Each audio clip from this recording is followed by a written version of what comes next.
Hey, hello, everyone. Welcome to the Father, Son, and Holy Sport weekly NFL show. It's G-Man right here, T-Money over there, coming to you live in NFL Week 14, bringing you our entertaining father-son take on what you need to know this week in the NFL.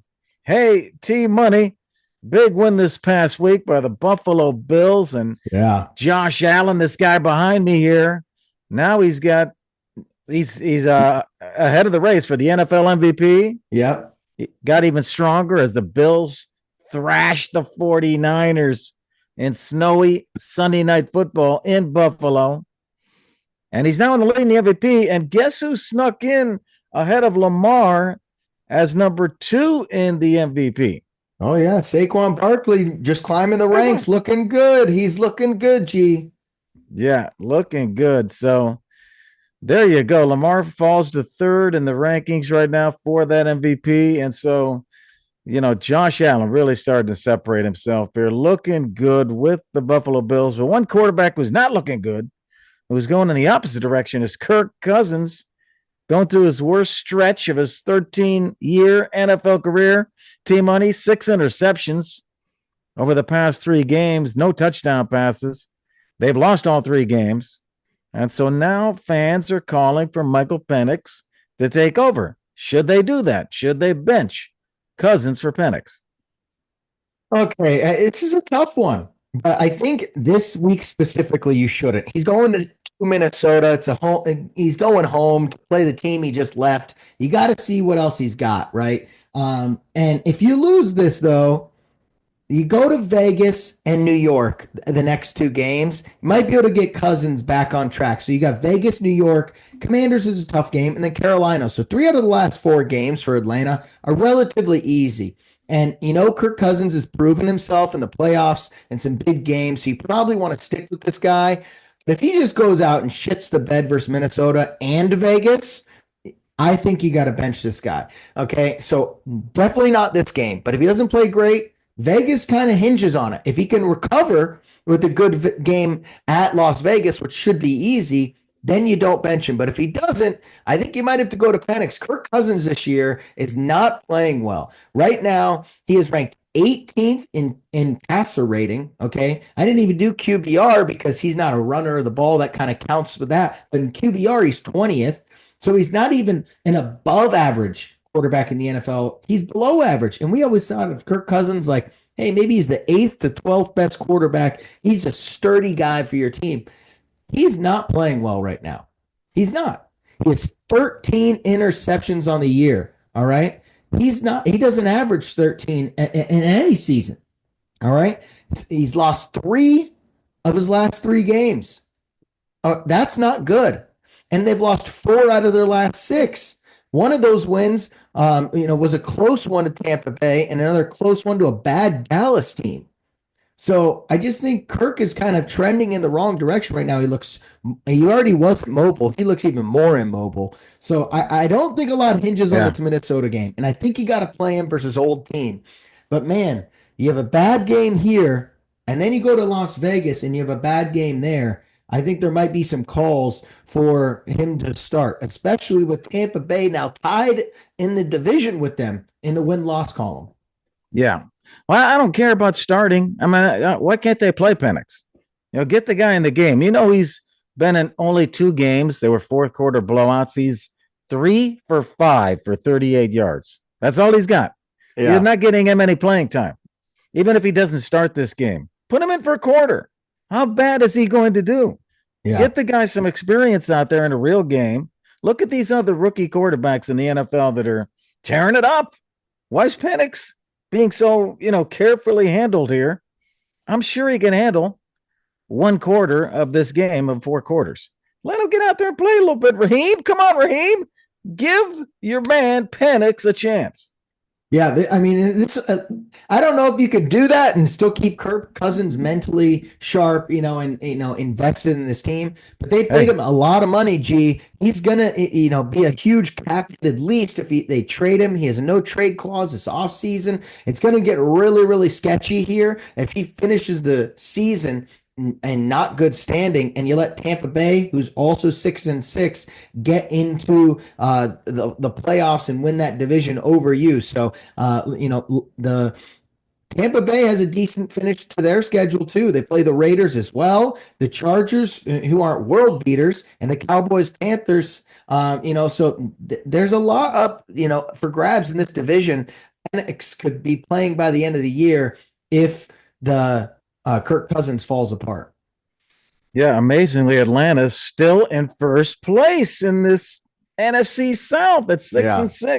Tampa should have been a game back, and they somehow pulled that game off last week, and they're tied with Atlanta. But next up, yes, as T Money mentioned, Atlanta at Minnesota. And the Vikings, to me, look like a big favorite here. I mean, Cousins' old team, yeah, but I think the Vikings, I mean, they won their fifth straight game this past week against Arizona. They're 10-2. They're looking good, man. I know.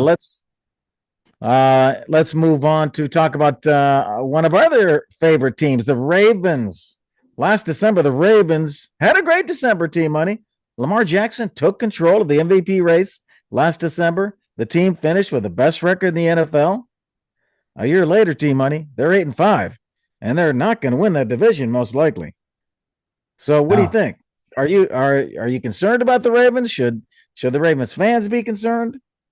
I would be a little worried. Philadelphia had control of that entire game. They had a garbage time touchdown that made it look better than it was. It was 24-12 there. So, lost 2 out of your last 3 to Pittsburgh and Philadelphia, who are 2 of the top teams in the NFL right now. Good defenses. And that's the key there.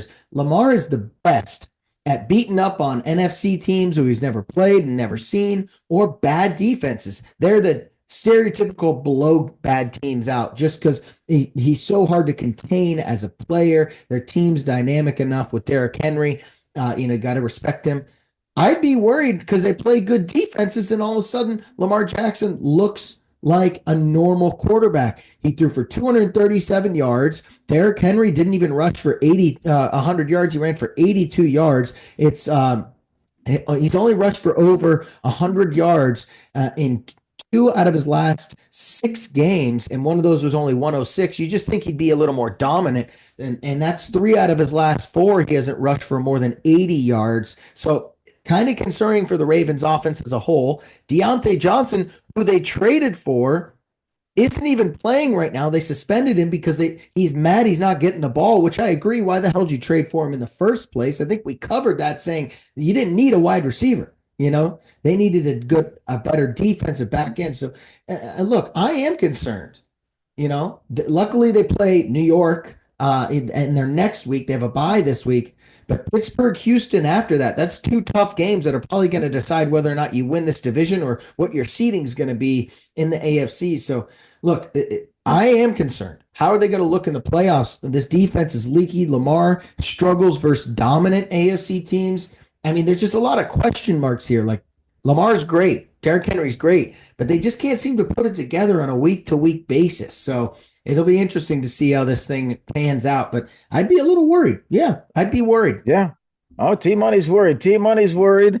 G-Man's not too worried. G-Man's not too worried here. I think they're doing fine. They're going to make the playoffs, okay? I know that they got a couple tough games coming up here, but they're going to win probably of these final 4 games, they'll win 3 of them. So they're fine. They're 2 games up on the 8th seed, which is the Colts. Yeah. And I don't know about the Colts and Dolphins finishing undefeated the rest of the way. So I think they got a little cushion here. They've got the tie break over the Broncos right now. Broncos are in the 7th spot. Ravens are in the 6th. They're going to get in, but they're going to have to go on the road and do this. And you're right, they have not looked sharp. So even if they go on the road, can they win that game? I mean, they're going to be very disappointed if they go into the playoffs and that first game they get bumped out. Yeah, well, it'll be interesting too. Right now, if they end up as something like the 7 seed and Buffalo stays at the 2 seed, they played at Buffalo earlier in the season and throttled them 35-10. So if there's anyone that feels confident versus going to Buffalo. Those boys in the picture in the snow, I would be the Ravens. They already murdered the Buffalo, probably the worst loss of the season for the Bills. Ravens probably aren't scared. So that's kind of an interesting dynamic there. Like maybe they want to be the 7th seed.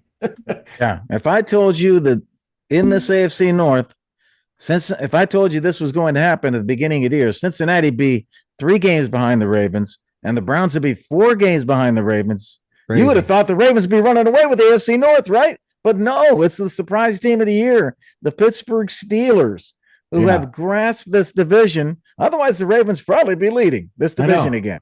I know. Great. Who would you rather play if you were the Ravens, too? Right now, the 2 and 3 seeds are Pittsburgh and the Bills. If you're the Ravens, who do you want to play in the first round? Well, Pittsburgh, they played tough. They played tough against Pittsburgh. That's what I'm saying. It'll be close if they play them. So is that crazy that Ravens are probably thinking to themselves, like, yeah, I'd like to go to Buffalo. Like, that's crazy. That's right. And they're still playing well. Their offense is still one of the best in the league. They lead the league in total offense still.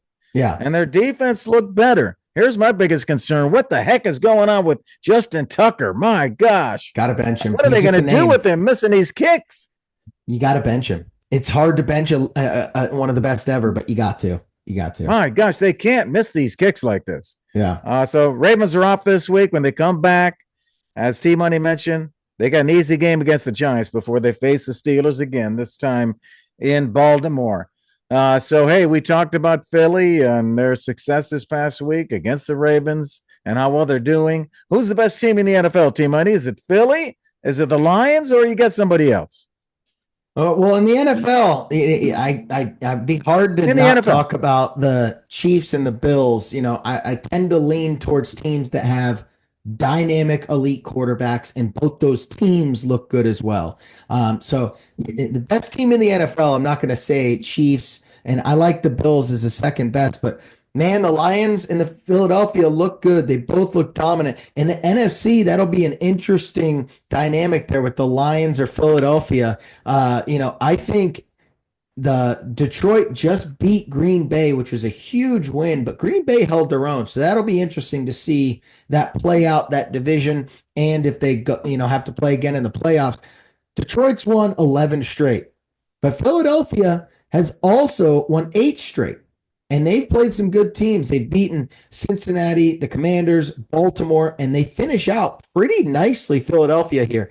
They play Carolina, Pittsburgh, the Commanders, Dallas, New York. So really, Pittsburgh and the Commanders are the only tough games. This team's pretty much locked into the 1 or 2 seed in the NFC. And, Detroit still has Buffalo, Chicago, San Francisco, Minnesota. Tough road there. NFC-wise, Lions look dominant. But I like Philadelphia with that 1-2 punch of Saquon, Hurts, A.J. Brown. That defense is playing elite. NFC, I'm going to say Philadelphia. AFC, I can't say anyone but the Chiefs till they're dethroned. And they're the best team in the NFL right now. Yeah. I agree with you with what you're saying. Detroit is the favorite in DraftKings right now to win the Super Bowl. Philly second, but right there is KC, right with Philly. And right with them is Buffalo. They're all kind of in the same chasing down Detroit. Detroit's got that balance. They got the best scoring offense in the NFL and the top 3 scoring defense. Yeah. So it's the balance of that team where they're elite at both. That's really going to be tough to knock them off. But I like those 3 other teams too, and I would not be surprised if any of the 3 other teams get hot and win it. Yeah, I think the interesting part in the AFC is the Chiefs are not afraid of the Bills, even to go to Buffalo. They did it. They've done it. So that's why I just think the Chiefs have such an edge over the AFC. They beat everybody, and they don't care where they play, and they're probably still going to get the 1 seed. So have fun going to Kansas City in January. But in the NFC, both these teams are kind of question marks. You don't really know. But I think Detroit has suffered so many injuries on the defensive side of the ball. They've gotten kind of leaky. They let Chicago make a big comeback at the end of the game, and so that they looked bad there. And Green Bay put up 31 and made it look nice, on them. So yes, they're winning games, but Philadelphia has a top 5 defense across the board in every statistic. You see that team or the Minnesota Vikings in because that was a close game, 31-29 for them earlier in the year. You see those two teams with good defenses and good offenses. I think Detroit may be a little bit behind the ball. You got to put the ball into Jared Goff's hands more than you want and leaning on those running backs. It could get a little dicey for them. I just have question marks when they start playing these elite defenses, kind of like in the Ravens, similar boat. They can blow people out. We'll see when it gets playoff time if this Detroit team can be that dominant. Yeah. Who's going to win down the stretch, man? Who's going to win down the stretch? Hey, we continue to talk about these top teams in the AFC, Buffalo and Kansas City. And then we don't talk about the Pittsburgh Steelers that much. They're the 3 seed behind KC and Buffalo. Team money. Do you think the Steelers can get past those two teams and get into that Super Bowl? Oh, man. I think it's all going to come down to Russell Wilson, right? Russell Wilson is going to be the big question here. Yeah. And I'm not sure if I trust him and his arm right now. Now, passer rating wise, this guy is 5th in the league, but he's not even ranked in QBR just because, his ability to, run the ball isn't as effective. He doesn't make explosive plays, but it's tough because he's won a Super Bowl and Tomlin's won a Super Bowl. But do you trust Russell Wilson or Josh Allen? Do you trust Russell Wilson or Lamar Jackson? And yes, the Pittsburgh Steelers did just beat the Ravens, but the Ravens made a lot of mistakes. They didn't convert. They missed field goals. Pittsburgh was trying to give that game away. Russell Wilson taking sacks, throwing picks. It was not a good showing. And so even in some of these wins, the Steelers defense has been really dominant. And for them, to lose to beat the Bengals last week, yes, but then lose to the Browns on Thursday Night Football, that was pretty embarrassing. And so, I just think you can't lose to the Browns. The Bengals game was great, but that's the worst defense in the league. So kind of make that an outlier. I don't trust Russell Wilson. I think they can win a playoff game because their defense is great and their offense is good enough. But it's going to be tough to beat the top echelon teams just because Russell Wilson, I feel like, kind of comes with a little bit of baggage quarterback-wise. He's not the best. He's not what he used to be. Yeah, Russ has his best game as a Steeler last week, throwing for 414 yards, Crazy. 3 touchdowns, and they put up 44 points. I mean, he's put to bed any controversy with Fields. He's 5-1 as the Pittsburgh starter, and it's the second most passing yards this past week that Wilson has had in a single game in the NFL. He's really peaking right now, T-Money, and looking good. And that defense, if it holds up like it usually is, I mean, they didn't look that great last week against Burrow, but we know that they got the defense to make it through the playoffs. Yeah. Well, let me say this too. I know Russell Wilson's 5-1, but let me run through real quickly what he's done. He beat the Raiders. He beat the Jets. He beat the Giants. Barely beat the Commanders. The Ravens game he was atrocious in. They scored 18 points, and Boswell kicked all the points, so it was just a kicker game. Then they lose to the Browns and score 19 points. So I'm just saying, yes, he went 5-1, and then they beat the Bengals. I don't really count that game. These aren't world beaters, and their schedule coming up. They play the Browns, who they just lost to, Eagles, Ravens, Chiefs, Bengals. That is a tough finish to the year with a lot of teams clipping on your heels. So I just think, some tough defenses, some elite teams you're about to play to finish this season. Let's see what Russell Wilson looks like in 4 weeks, because we might be having a different conversation. Hey, he just lost 4 straight. What the hell's happening? So I just think let's pump the brakes. Everyone beats up on the Raiders, the Jets, the Giants, and the Commanders defense. And the Bengals defense. So let's pump the brakes. Well, T-Money with the pump the brakes there as we work our way through this abbreviated show of Father-Son Sports. No bets or fantasy today as we're recording on Thursday. So we've got a little bit different show here for you, but you'll be able to see, Russ, that team T-Money's talking about at home against the Browns. Browns come into town, and Pittsburgh favored and should win that one. They've won 4 or 5 home games this season. Well, Cleveland has lost 5 of 6 on the road. But I'll give you a real quick bet, T Money. I went 3-0 last week. Did you know that, T Money? 3-0 on Yeah. my best bets. So my best bet this week, I'm going to give you a quick one. T Money, you can give one too if you have a quick one. But I'm looking at that Chargers Chiefs game, Sunday Night Football.